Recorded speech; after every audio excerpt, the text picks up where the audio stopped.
So how do we know if we have sound mechanics in our feet or not? Well, the easiest way is to actually look at the wear patterns on the bottom of our shoes. To illustrate, I'd like to show you an old pair of my shoes here. Now, they say you may never judge a person until you've walked a mile in their shoes, unless that person is wearing toe shoes. You may judge them immediately. If you're wondering why I wear a minimalist shoe like this, this shoe allows me to engage the muscles of the arch of my foot as if I was walking in bare feet. Also keeps you from getting thrown out of the grocery store for shopping in bare feet. But what I want to show you right now is, look at the wear pattern on my shoe, and particularly focusing on the heel and the balls of my feet up here. If you notice, the wear pattern here is actually quite even. There's no big hot spots. There's no specific wear patterns you see. If you look at near the toes as well, again, we've got a nice even wear pattern here. That's really what we want to see in our shoes. So if I hold my shoe up vertically here, this is where the line of force is really coming from the middle of the heel, running straight up through the second toe.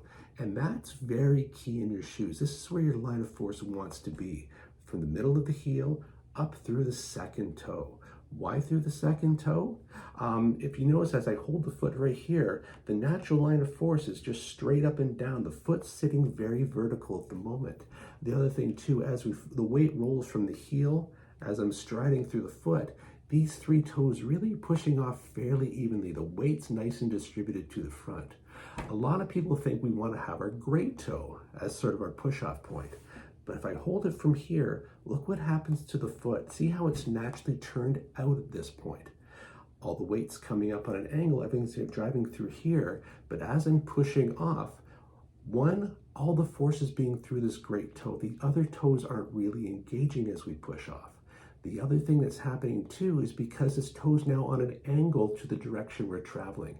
So we're not pushing off straight, we're pushing off a bit of an angle. And over time, that can lead to a lot of strain right at this joint right here. And this is where a lot of bunions come from. So bunions is something you're struggling with, or you see yourself starting to develop it. Really focus on having that weight to the great toe and putting a small space in between these two to naturally start to encourage this toe to come back out again. And that's going to minimize any strain going forward on this joint as well. Now, if I look at my other shoe, this is my left foot, and you notice here the wear pattern's very different. A lot of wear on the inside of my heel, and if I look up the front, all the wear is now on the outside of my foot. I don't have that straight line of force. If I hold my shoe up here, it's from this fourth toe. You see, this is where the line of force is coming through my foot as I walk. And the reason, this is something I certainly work on myself, and this is due to old back issues that I've had over the years. But just to give you an example of what a dysfunctional shoe is going to look like, or not, at least something that's an abnormal pattern that we're going to want to look at and want to address further. So that's something I try and concentrate on, is making sure this toe is forward, so that force is going to start traveling in a much better straight line up and down. The other thing I wanted to point out is, if you notice here, your heel and your toes, or your balls of your feet, are your two primary points of contact with the ground. But depending on how we're moving, where that primary point of contact is actually going to change. When we're walking, we're always going to want our heel to touch the ground first. But the faster we move, we actually want our weight further forward on our foot toward our midfoot if we're moving quickly.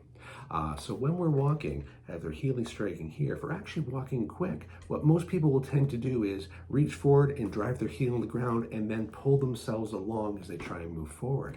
But when we hit the ground with our heel first that way, all that force is actually going to be driven straight up our legs into our back, which can cause a lot of issues. So we want to make sure our weight is further forward on our foot when we touch the ground. What that actually looks like is taking a shorter stride in front and pushing off further in the back if we want to move quickly. So we're having more of a flatter foot as we hit the ground, but then we can have that long push off at the back to help propel ourselves forward. When we're running, they actually want the balls of our feet to be our primary point of contact. Even with a slow jog, we want to be toward the front of the foot. And the reason being exactly what we just talked about here. When we're running and we heel strike the ground first, all of that force is being driven from the heel straight up, and the faster we move, the harder that impact is going to be. The reason most people even heel strike that hard in the first place when they're running is because they have a lot of padding on their shoes, which is going to try to absorb some of that force, but not all of it. So those extra padding in the shoes is actually developing really bad mechanics for your feet. Running on the balls of your feet is actually much more efficient, because when we hit the ground with the balls of the foot first, that weight as it's trying to come through the heel is being held up by our calf. That's the mechanical elastic energy that's being stored in the foot. So as we push off, that energy gets released and actually is getting transit back into our foot. We're much more efficient running this way as well. Now, you don't need to run fully on your toes unless you're right out sprinting. But again, a flatter foot, cheating toward the front of the foot, is going to make your running much more efficient, much more comfortable, and cause much less strain on your body. Thank you very much, and looking forward to talking to you again soon.